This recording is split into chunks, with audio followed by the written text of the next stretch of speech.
बोल रही थी बाकियों का धोखा था। तो उसी सच की ये ज्वाइनिंग हमारी कोई कारकर्दगी नहीं है, ये सच को देके ज्वाइनिंग हो रही है। और सच यही है कि लोगों के साथ पिछले 72 साल धोखा हुआ। हम सच बोलते हैं, ये मुल्क हमारा है, हम इसके शहरी हैं, कॉन्स्टिट्यूशनल राइट्स हमारे हैं और दिल्ली को देने ही पड़ेगी। सर टारगेट किलिंग्स को लेके प्लीज। बहुत अफसोसनाक वाक़ा है, मेरा सर शर्मिंदा हमेशा होता है। क्या कहेंगे हम लोगों को, इंसान मारना सबसे बड़ी जो गुनाह मैं मानता हूँ, बेगुनाह इंसान मारना, बेगुनाह हो तो फिर तो ज़्यादा ही होना है। और हम इसीलिए सफ़र कर रहे हैं। जो हमारे आप मोज देखते हैं, कभी बर्फ़ नहीं है, बारिश नहीं है, ये इसी का खामियाजा है।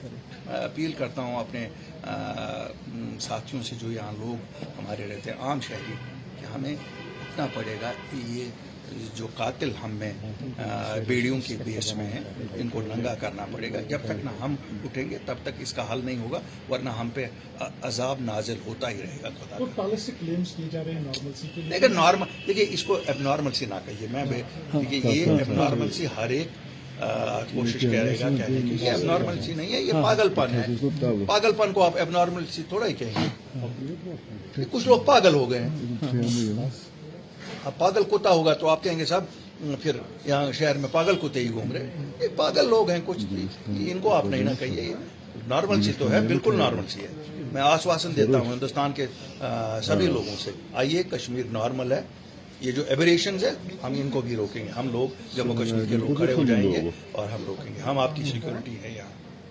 अभी नेबरिंग कंट्री में इलेक्शंस हो रहे हैं, क्या आपको लगता है मुझे कोई इंटरेस्ट नहीं नेबरिंग कंट्री के इलेक्शन में।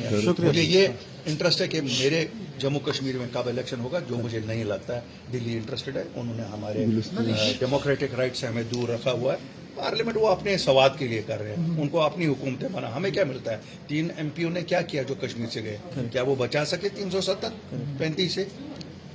ये डोंग है कि हमें यहाँ पार्लियामेंट में इलेक्शन, हमें अगर डेमोक्रेसी प्राइम मिनिस्टर साहब आपने बहाल करनी है तो असेंबली के इलेक्शन के साथ करिए। आप तो प्राइम मिनिस्टर साहब रोज कहते हैं कि 1 नेशन 1 हम ये करेंगे। यहाँ तो पूरा मौका है, यहाँ तो ना असेंबली है और पार्लियामेंट आपने करना है, ये दोनों साथ करिए। क्यों नहीं कर रहे हैं आप? बाकी मुल्क के लिए जो सही है हमारे लिए सही नहीं है। बताया जाता है कि 9 के बाद जब पार्लियामेंट सेशन खत्म होगा तो यहाँ पर इलेक्शन कमीशन की टीम आ रही है। इलेक्शन कमीशन की टीम क्या करती है? वो भी रिमोट कंट्रोल होता है। जो वो लोग दिल्ली में फैसला करते हैं नहीं करना है, जम्मू कश्मीर के लोगों को वो हकूक से दूर रखते हैं। मुझे बताइए ना, हम आपको क्या मिलेगा? आप भी जम्मू कश्मीर के वासी हैं, हमें पार्लियामेंट इलेक्शन से क्या मिलेगा? 3 लोगों को नौकरी या 5 लोगों को नौकरी, घर दिल्ली में, गाड़ी दिल्ली में, कि हमारा कुछ करते हैं। वो हमारे हुकूक बचाए उन्होंने। वो थे ना 2019 में वहीं सबसे बड़े लीडर हमारे थे ना नेशनल कॉन्फ्रेंस के, वहाँ उन्होंने बचाया हमारा कुछ। अगर हमारा कुछ बचाएगी, स्टेट असेंबली बन जाए, स्टेट यहाँ अपनी सरकार हम बनाएंगे चुनी हुई, चाहे वो फिर बीजेपी की बने तो, लेकिन चुनी हुई तो होगी ना, यहाँ पे हमारी सरकार होगी। थैंक यू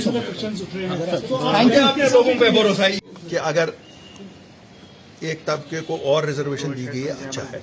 लेकिन मेरी एक अपील होगी वजीर आजम से, 45% हमारी आबादी नौजवान है और इस 45% नौजवान तबके में आप एक तबके को तो रिजर्वेशन देते हैं, आप दूसरे को भी देते हैं। मेरी गुजारिश है वजीर आजम साहब, कम अज़ कम आप जो सेंट्रल सर्विसेज हैं, UPSC के इम्तिहानात है या दूसरे हैं, जिस तरह पहले यहाँ 5 साल की रिलैक्सेशन मिलती थी, वो 32 की जगह 37 साल तक इम्तिहानों में हिस्सा ले सकते थे सभी जो सेंट्रल होते थे। एक बार फिर वो राइज की जाए ताकि जम्मू का डोगरा, कश्मीरी मुसलमान भी उसमें पार्टिसिपेट करे, कश्मीरी पंडित भी उसमें पार्टिसिपेट करे, ब्राह्मण भी पार्टिसिपेट करे। वजीर आजम साहब इंसाफ करिए। हम नहीं कहते हैं पॉलिटिकल रिजर्वेशन, इन बच्चों को तो दीजिए। ये बच्चे वो हैं जिन्होंने पिछले 30 साल में बहुत सफ़र किया है।